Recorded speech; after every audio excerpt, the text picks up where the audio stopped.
Good afternoon. Welcome to the weekly edition of the Wrap. I'm Laura Leslie, WRAL Capitol Bureau Chief. And I'm Travis Fain, one of WRAL's state government reporters. And it's election time. You can feel the energy coming up. But today, all the talk today seems to be about the Wolfspeed deal, which I understand is the biggest deal, biggest economic incentives deal and investment in North Carolina history. Yeah, and I mean $5 billion that's going to be invested in, is it Chatham County, I believe, to It is Chatham County. It's the campsite. It's over by Randolph County. build a new semiconductor factory. They're gonna make the silicon carbide, which is so key to the semiconductor industry. I learned today that already the largest facility in the world, according to Wolfspeed's CEO, is in Durham, and this I think will have 10 times the capacity. So this is another mega deal. And North Carolina kind of on a roll here with this sort of deal. You know, these chips are used in all sorts of things, but one of them is electric vehicles, and we've really increased our footprint as far as electric vehicles, electric batteries with recent announcements. We're becoming a hub for that sort of thing. You have to wonder how much of this has to do with the VinFast announcement and the Toyota announcement. Definitely. It's all part of the same world. And I mean, also remember that the CHIPS bill recently passed at the federal level, passed Right. Congress not too long ago. And that has got a bunch of money. And I asked Greg Lowe, who's Wolfspeed's CEO today, you know, does this Wolfspeed semiconductor plant deal happen without the CHIPS Act? And he said, well, kind of both. And I don't really know exactly what that means, but I think what it means is, you know, he said we're moving forward here before the money from the CHIPS Act flows, but they absolutely expect to get money from that bill. I think it's upward of $50 billion in And that federal was the funding. bill to invest in infrastructure to produce more chips in the US, right? Because we have found ourselves over a barrel with the chip shortages worldwide that are going on right now. Yeah, that were exposed by the pandemic and are part of the reason that a used car or some new cars are so expensive right now. I, I mean, and remember, that's the bill where it passed the Senate with Republican support, including Senators Tillis and Burr, but every North Carolina Republican in the House voted against it.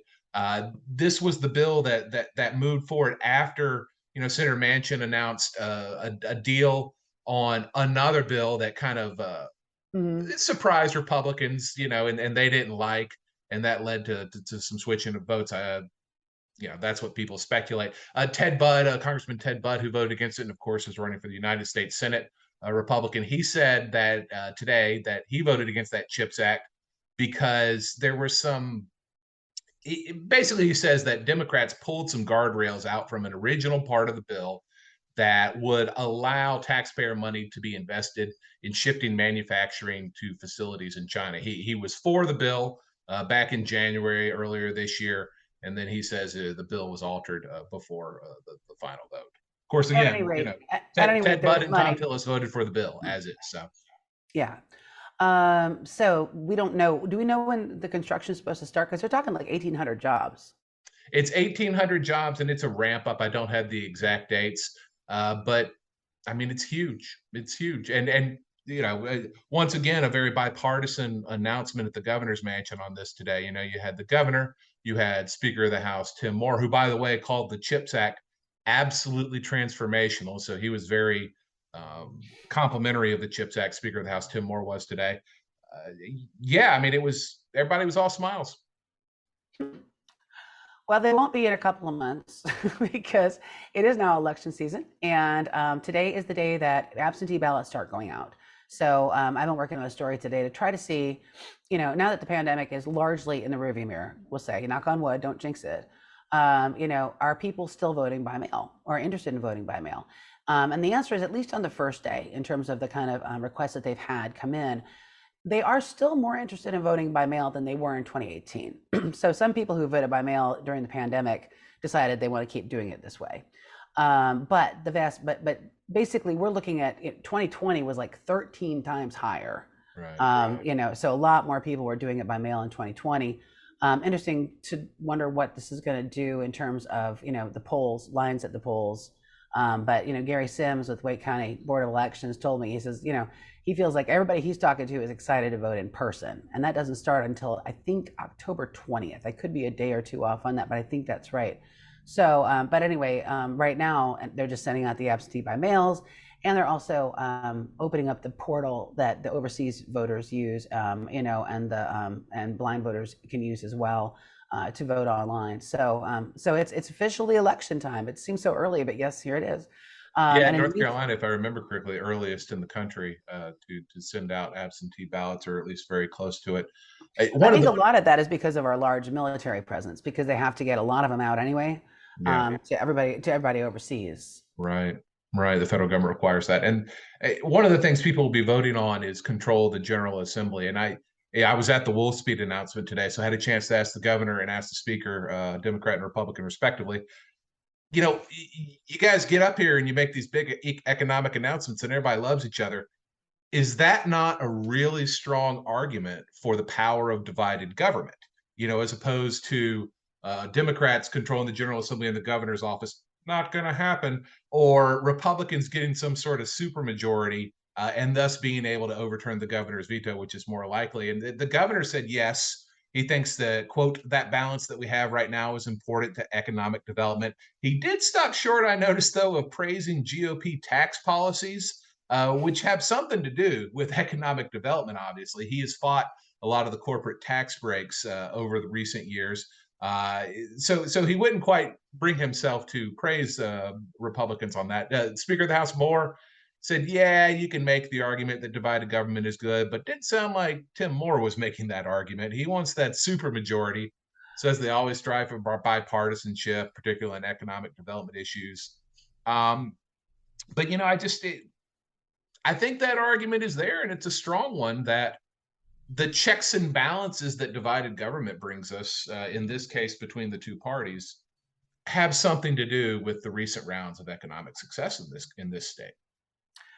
Well, to look at it from another angle, though, there are a lot of folks in the legislature who would like to see less divided government, at least in terms of redistricting. And I am referring, of course, to Moore v. Harper, the case that's supposed to come before the Supreme Court this year, in which our lawmakers are making the independent state legislature theory argument, which is that basically the elections clause in the U.S. Constitution gives the power to set the time, manner, and time, place, and manner of elections, federal elections, to state legislatures, and does not say state judiciaries and state governments, and therefore state judiciaries should not have the power to review or to rewrite or overturn laws that state legislators make regarding at least federal elections, even if the court thinks that they violate the Constitution.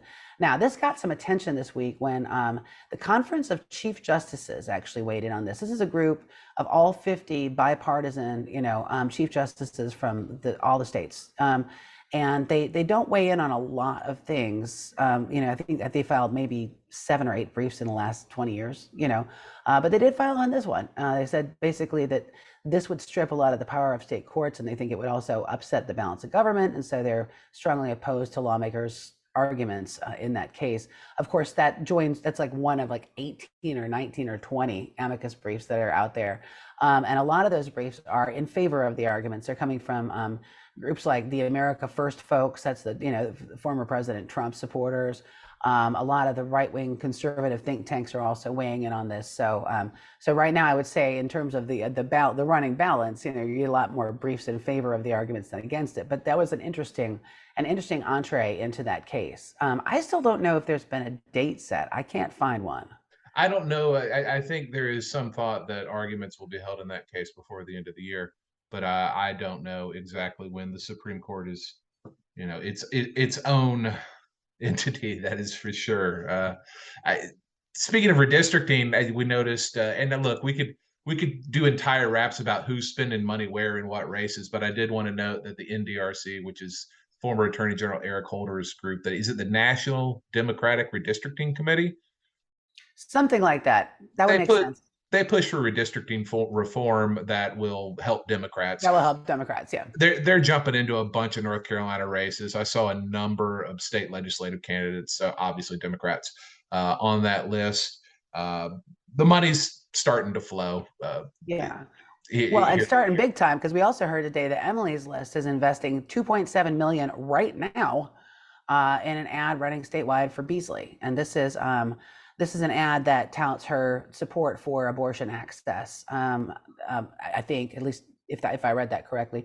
But no, it's going to be in all six major markets. They're talking about broadcast, satellite, cable. I mean, it's a serious buy, and it's a serious buy, especially for so early in the cycle. We're just coming out of Labor Day. This is just about the time that people start paying attention to elections. So, that they join a long list of third-party groups that have said that they will target North Carolina. That includes Planned Parenthood, and the other side of that one, Susan B. Anthony list. We got Club for Growth that's expecting to step in for a couple of different candidates here in North Carolina. So it's funny. It used to be, Travis, that you and I could look at what people were doing in terms of fundraising and actually sort of get some juice out of that in terms of, who's leading, who's likely to be dominant in this race.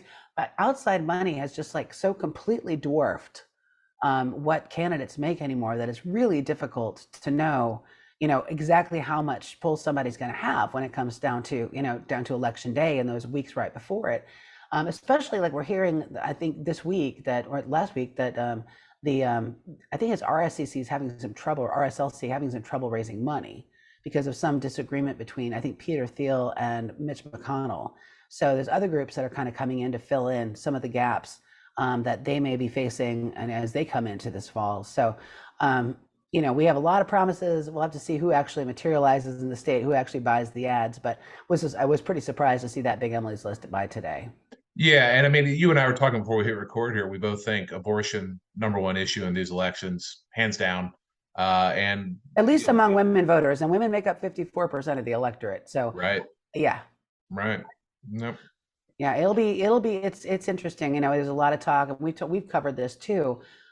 Here, Brian Anderson, I think, had a story about how a lot of the Republicans here are starting to scrub their websites, of their sort of positions on both abortion and same-sex marriage, and sort of trying to pivot toward inflation and a referendum on Biden and the economy, trying to make that center stage. And for a lot of voters, that will be the #1 issue. I'm not saying it won't, but I do think that what we've seen in Kansas and in some of the other states where we've seen special elections and Democrats overperforming, a lot of times their main message has been on abortion, and it does not seem to have failed them.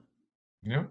Meanwhile, Senator Richard Burr mentioned briefly the FBI. Y'all remember that Senator Burr, he seemed to do real well in the stock market right around the beginning of the pandemic, even though he was kind of telling people publicly, oh, it'd be all right. But he was dumping stocks while he was doing that. And the LA Times, which has done a lot of good work on this, pushed to have the affidavit in what was ultimately an FBI investigation that resulted in no charges. I want to be clear. The FBI did not charge this man. But so the affidavit that was part of that case came out this week or late last week. They said he made more than $164,000 in, quote, well-timed stock sales early in the pandemic. He dumped in his portfolio like 83% of equities down to 3%. He avoided something like $87,000 in losses. His wife sold off a bunch of stuff too. His brother-in-law sold off a bunch of stuff. Right. After a call with Senator Burr, he also had hip replacement surgery recently. That's separate, except it involves Richard Burr. So we do wish him speedy recovery on that. Maybe that's the last we hear of this. At one point there was an SEC inquiry into Senator Burr's. As far as we know, there still is. Yeah. So as recently as last year, they were active because they were trying to subpoena the brother-in-law who was delaying, coming in to testify. So I don't know what the status of that is, but that one appears to still be open as best I can tell. But the FBI, at least we were informed by Senator Burr, the FBI informed him that the case was closed and no charges were filed. And I don't think there's ever any pronouncement on the case coming from the Senate Ethics Committee either. Or if there was, I must have missed it. So I don't remember. But just speaking of people in elected office being accused or sort of accused of crimes, former State Representative Derwin Montgomery pled not guilty this week. This is according to the Winston-Salem Journal in federal court. He is accused of embezzling $26,000 from the Bethesda Center for the Homeless, where he was executive director, including a trip to Cancun that federal prosecutors say he paid for himself. So he pleaded not guilty this week, and that's, again, former State Representative Derwin Montgomery. Was he from Forsyth or Guilford County? He was Winston-Salem, I believe. He was in the House briefly and is not now. Yeah, he was Speaking, appointed to replace someone. So I'm sorry, it doesn't come to me because it was back in a couple of years ago. But yeah, so he did not run again. So there's somebody else in his seat right now. But yeah, it was interesting. He said he told his congregation, he's a preacher. He told his congregation that that not all the facts were out yet, and that he's working through some issues and talking to the church elders. So I guess we'll wait and see what turns up in court. Obviously. speaking of former lawmakers, Senator Bob Steinberg, now former Senator Bob Steinberg, who lost his primary out near the coast, he has resigned and is heading into lobbying. He's discussing contracts to represent Camden County in the General Assembly, not represent them, but lobby for them in the General Assembly. Elizabeth City too, 30 grand, $36,000 a year. These contracts, each one individually, would be according to the Daily Advance in Elizabeth City. He's also saying, look, I'm not doing a 1-year contract. Some local leaders had asked him for a 1-year contract. He wants to do 2 years because that's how long legislative sessions run. So wasting no time negotiating those. And I was surprised, Laura. I thought, well, how many counties actually have their own lobbyist? And it's quite a few. I mean, I didn't fully add them up, but it's a bunch. Well, very few of them. I mean, okay, the big counties definitely do. I think the smaller counties keep somebody on retainer, if something comes up. But yeah, I mean, there's definitely something to be said for having somebody to argue the case for your county specifically. Now, obviously, that's the sort of thing that you would want your lawmaker to do, right? Your delegation to do. But there's something to be said for having somebody to help them lobby their fellow lawmakers to get more resources for your place. So I think it is interesting that this has sort of developed so quickly. Usually people sort of wait through the cooling off period before they start making moves like this, because they've got a 6-month cooling off period. But obviously, former Senator Steinberg is not. Yeah, and he can. My understanding is he can negotiate these contracts now. He just can't lobby until the cooling off Yeah, period. legally you can. You just don't hear about people doing that very often. Right. In the meantime, also we wanted to mention something that will be probably surprise to a lot of people who got the student loan forgiveness. That is, you all remember, there's $10,000 or up to $20,000, depending on what your income was, of student loan forgiveness that's coming your way. Well, in North Carolina, we decoupled from the federal tax code. So because of that, this will be considered income, and you will have to pay state income tax on the forgiven loan amount. You wouldn't have to pay it federal tax, but you will have to pay state tax. And I understand you talked to Speaker Moore about that, didn't you? Yeah, talked to Speaker Moore today, and he said, we haven't even talked about that. He said he generally likes to couple with federal tax policy just to simplify things. But as far as whether or not the state will ultimately waive that the tax, state income tax on that, says they haven't really discussed it. And I'm not entirely sure. Look, a lot of this depends on how the Department of Education arranges this, how they set it up. Does the forgiveness happen all at once? Does it happen over a number of tax years? Does it happen in the 2022 tax year? Does it happen in the 2023 tax year, when the legislature will be in session, will be forced to be, at least deal with this question in some way? I asked the U.S. Department of Education about that a week ago. They were like, yeah, well, yeah, they didn't say we don't know, but if they do know, they were keeping it to themselves when I asked, because I could get no details out of them. So I don't know that we know what that looks like, but we shall see. I will mention quickly, the speaker also today said to expect in the next year increased state investment in job training in the community college system. Significant, I think, investment. He said, and we said, absolutely. He said, no doubt about it. Expect that to be a priority for the legislature over the next year. Yeah, I was listening to an Education Oversight Committee meeting this morning, and one of the things that they were discussing, not this morning, sorry, earlier this week, and one of the things they were discussing was the skills gap, and the problem basically that we are going to need so many more trained workers to deal with all these great economic development projects that are coming here. There was some discussion of that in Project Kitty Hawk, which is a funded basic effort to sort of unify online education, sort of provide a platform that all the UNC schools could use. And there was actually some lawmakers who were talking about whether or not this was going to cannibalize the community colleges job training, if they went into job training as well. But it sounds like, even though there was some skepticism about the project in general, it sounds like everybody is sort of on the same page in terms of we've got to do something because we're going to lose our edge if we don't have enough people to fill these positions. Yep. Workforce development is huge and the economy moves and changes fast. I got two other quick ones. Medicaid expansion. I talked to Senator Ralph Heiss, Representative Jason Sain, and like I said, Speaker Moore over the last couple of days. Don't expect anything on a Medicaid expansion before the elections. I think we probably have all come to expect that. But they've been pretty clear that they don't want to come back to town right now, yeah, and that takes them off the campaign trail. It makes it so they can't raise money. This is not a great time to do that.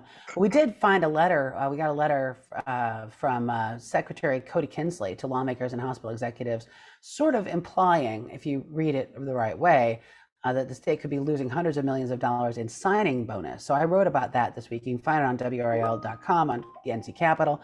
I will say that basically the signing bonus is going to be there kind of regardless of when lawmakers go ahead and approve the expansion. So it doesn't sound like we'll be missing out on that, but we definitely are missing out on, as you reported, up to about $500 million a month in money that could be coming from the feds to pay for Medicaid expansion. So. Yeah, those calculations according to DHHS, but obviously if there's a bunch of money on the table and it's a monthly amount because it's paying for people's claims in that given month, every month you go without it is money you go without. The hospitals authority and the hospitals around the state, their resistance to changing certificate of need laws, which regulate how they can and cannot expand, is a big sticking point. The Senate is insisting on that as part of Medicaid expansion deal. Hospitals are like, nope. The speaker was asked today if hospitals have changed their position on that at all. His answer was, I don't know. I'm gonna go ahead and translate to that nah, it ain't changed. The speaker did say that overall he's very optimistic that expansion gets done eventually. Eventually, keyword. Eventually. Anyway, we should probably wrap this up. But thank you. I got one more for you. One more. Okay. Ronnie Chatterjee, Democrat, ran for treasurer, 2 years ago at some point recently? He's now chief economist for the U.S. Department of Commerce. He was in town today for the Wolf Speed announcement at the governor's mansion. And I believe this announcement was supposed to come next week, but the governor kind of let the cat out of the bag a little bit early. He will be taking a lead role for the Biden White House on implementation of the CHIPS Act. So that's a North Carolina guy who's going to be kind of leading the implementation, the nuts and bolts of that very big bill. I think that was 2020. That rings a bell. Yeah. That sounds right. Anyway, so next week, obviously, we're looking forward to more campaigns, more money, and of course, more oversight meetings. So we'll keep you posted on all that here on the Wrap.